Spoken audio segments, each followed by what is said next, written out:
scrutiny of the alleged references to Muhammad in the Bible as a prophet, they absolutely have no relation to the prophet of Muhammad, nor prophesy his coming. Muhammad is not mentioned in the Old Testament.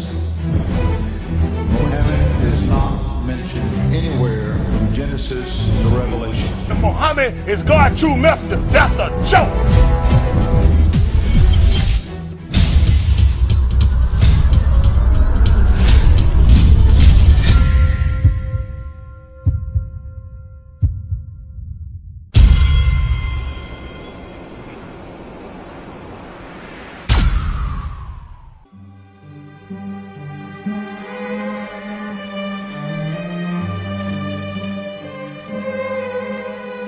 Lo, we inspire thee as we inspired Noah and the prophets after him, as we inspired Abraham and Ishmael and Isaac and Jacob and the tribes, and Jesus and Job and Jonah and Aaron and Solomon, and as we imparted unto David the Psalms.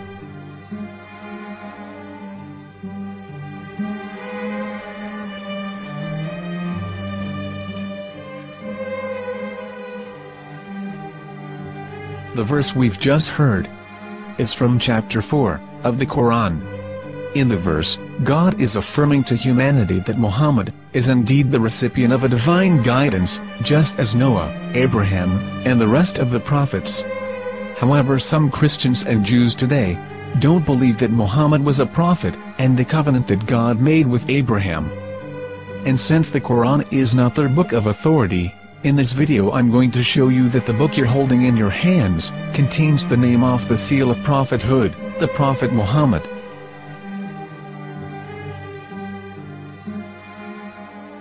As known, the Old Testament was preserved in the Hebrew language.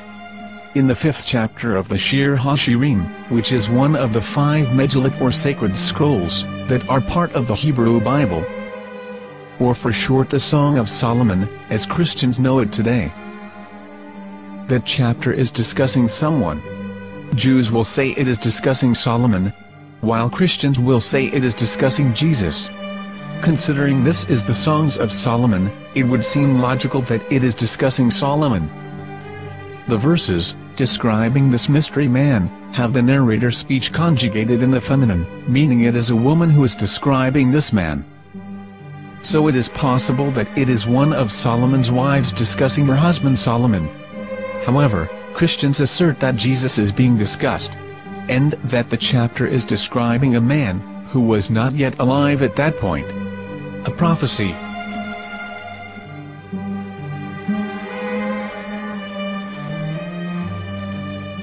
In reading the English translation of Song of Songs 5:16, it finishes the description by saying, "He is altogether lovely," but what most people don't know is that the name of that man was given in the original Megillat. Here is verse 16, and how it is written in ancient Hebrew, before introducing the vowels, in the 8th century. From the Hebrew Bible, on scripturetext.com. Here is the word in question. This word is made of 4 letters. Mem, Het, Mem, Dalet.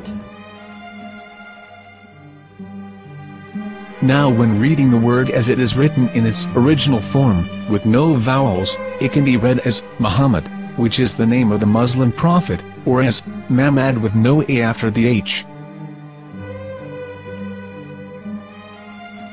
According to Ben Yehuda's Hebrew English Dictionary, it is correctly pronounced as Muhammad, not Mamad.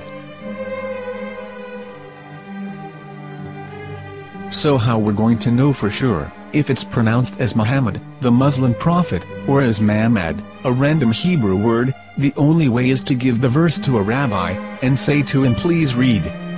Here is the Song of Songs 5:16, and how it is read by a rabbi from a Hebrew Jewish site. Please notice, the im in Hebrew is a plural of respect. Hiko mamtakim vechullo mahamadim ze dodi vezer'i benot Yerushalayim. Hiko mamtakim וכולו מחמדים, זה דודי וזרעי בנות ירושלים.